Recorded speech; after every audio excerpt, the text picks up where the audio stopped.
Ukraine की सीमा पर विवाद के बाद रूस ने कर दिया तीसरे विश्व युद्ध का ऐलान। पुतिन ने कहा, यूरोप और अमेरिका पूर्व की तरफ आने से पहले 100 बार सोच ले। पुतिन ने दिया बड़ा चेतावनी, यूक्रेन की गलती पूरे यूरोप और अमेरिका को पड़ेगी भारी।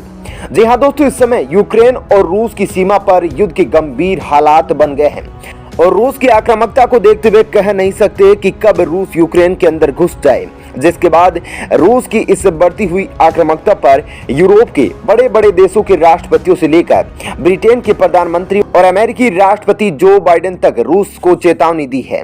पूर्व सोवियत रूस के दो अलग हुए भाई रूस और यूक्रेन अपनी सीमाओं पर सेनाओं की बड़े पैमाने पर तैनाती को लेकर आमने सामने हैं। नाटो सैन्य संगठन के नेता अमेरिका का कहना है कि रूस यूक्रेन के खिलाफ आक्रामक रवैया अपनाने की योजना बना रहा है। हालांकि रूस ने इस तरह की किसी भी योजना से इनकार किया है।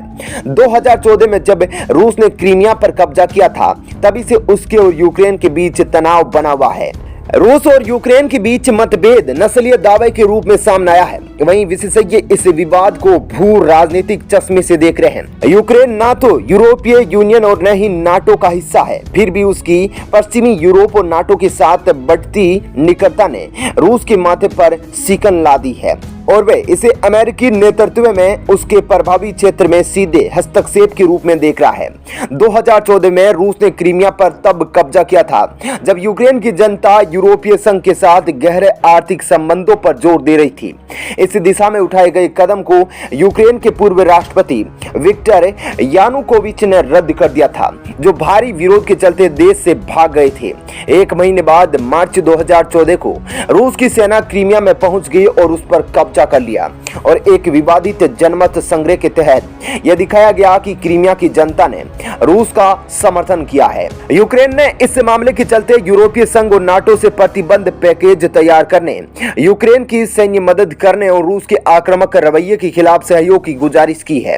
हालांकि रूस नाटो की दिए किसी भी झटके का सामना करने के लिए तैयार नहीं है, लेकिन पुतिन ने मॉस्को में कहा था कि नाटो की यूक्रेन में किसी भी तरह की सैन्य गतिविधि के गंभीर परिणाम हो सकते हैं। पुतिन ने कहा कि यूरोपीय संघ पूर्व की तरफ आने से पहले 100 बार सोच ले। उन्होंने कहा कि यूक्रेन को सैन्य मदद पूरे यूरोपीय देशों को भारी पड़ सकती है। उन्होंने कहा कि यह मामला यूक्रेन और रूस का द्विपक्षीय मामला है। ऐसे में यूरोपीय संघ और अमेरिका का बीच में आना तीसरे विश्व युद्ध की शुरुआत बन सकता है। इसके बाद अमेरिका की ओर से भी प्रतिक्रिया आई है। ब्लिंकन ने कहा कि हमने साफ कर दिया है कि अगर ऐसा कुछ भी होता है तो दृढ़ता से जवाब देंगे, जिसमें सैन्य के साथ आर्थिक कार्रवाई भी शामिल होगी। अमेरिकी राजनयिक और सैन्य संस्थानों ने हालांकि यह साफ नहीं किया कि प्रतिक्रिया किस तरह से कार्य करेगी। बस ब्लिंकन ने यह कहा कि इसके दीर्घकालिक परिणाम होंगे। इसके साथ ही क्रीमिया पर कब्जे के बाद से रूस पर अमेरिका ने आर्थिक प्रतिबंध लगा रखे हैं। इसके अलावा यूक्रेन को सैन्य हथियारों की मंजूरी के साथ साथ अमेरिका ने $1 अरब की रक्षात्मक सहायता भी प्रदान की है। दोस्तों, इसके बाद आए दिन ब्रिटेन, अमेरिका, नाटो सैन्य संगठनों से रूस को धमकी पर धमकी, एक के बाद एक चेतावनी मिल रही थी, जिसके बाद पुतिन ने ऐसी कार्यवाही की जिसके बाद अमेरिका में बैठे जो बाइडेन तक की कुर्सी हिल गई। अमेरिका और यूरोपीय देशों के साथ चल रहे तनाव के बीच रूस अपनी महाविनाशक नई मिसाइल का परीक्षण करने जा रहा है। दोस्तों, यह कितनी घातक मिसाइल है, इसका अंदाजा इसकी मारक क्षमता से लगाया जा सकता है। दोस्तों, यह करीब 18,000 किलोमीटर तक मार करने में सक्षम है। यह रूसी मिसाइल परमाणु हथियार ले जाने में सक्षम है। इस मिसाइल की विध्वंसक क्षमता का अंदाजा इसी बात से लगाया जा सकता है कि इसके एक ही वार से आधे यूरोप को तबाह किया जा सकता है।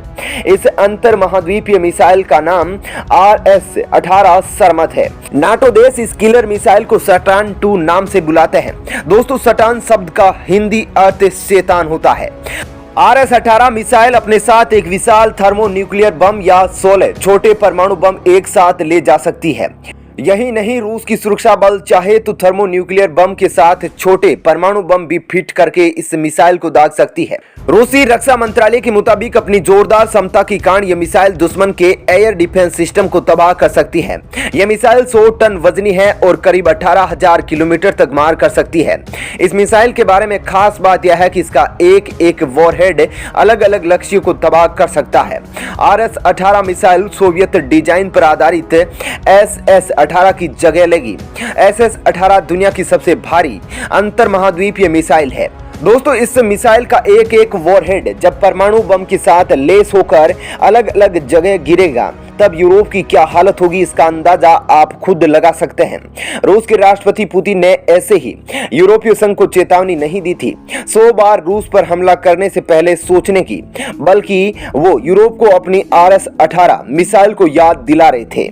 रूस के उप रक्षा मंत्री ने कहा कि सरमत मिसाइल इतनी जोरदार है कि कोई भी मिसाइल डिफेंस हथियार चाहे वे कितना भी आधुनिक क्यों न हो, इसका रास्ता नहीं रोक सकता, क्योंकि इसकी रफ्तार ही इतनी ज्यादा है कि लड़ाकू विमान भी फेल है इसके सामने। लड़ाकू विमान तो क्या, हाइपरसोनिक क्रूज मिसाइलें भी इसकी रफ्तार के सामने कुछ भी नहीं है। दोस्तों, आपने सुना होगा कि इस हाइपरसोनिक मिसाइल की रफ्तार 7 मैक है, 6 मैक है, लेकिन दोस्तों रूस की इस सरमत मिसाइल जिसको RS-18 के नाम से जाना जाता है, इसकी रफ्तार तकरीबन 21 मैक है, अर्थात ध्वनि की गति से 21 गुना अधिक है। और किलोमीटर प्रति घंटे में बात करें तो 26,000 किलोमीटर प्रति घंटे की रफ्तार है।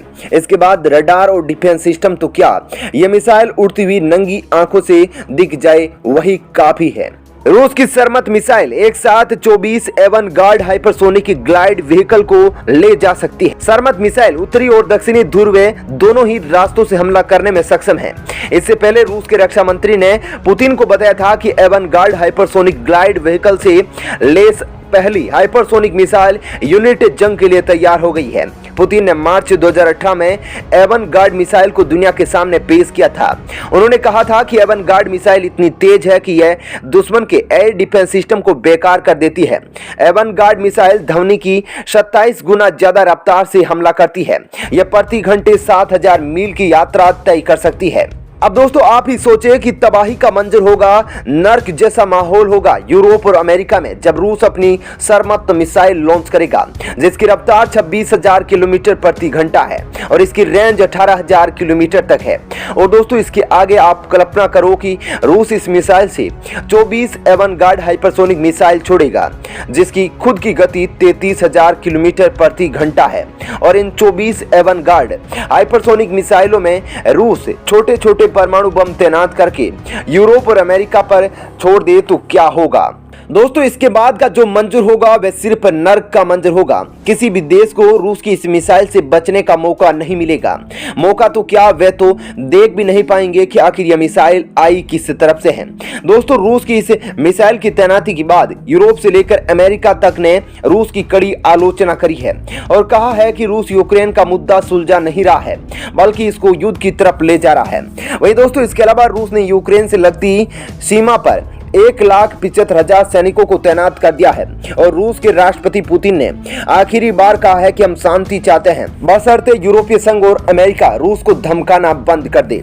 तो दोस्तों, जिस तरह अकेले रूस ने यूरोप से लेकर अमेरिका तक की नाक में दम कर रखा है, उस पर आपकी क्या राय है? आपको क्या लगता है कि भारत को रूस से यह RS-18 मिसाइल खरीदनी चाहिए ताकि चीन LAC सीमा पर काउंटर किया जा सके?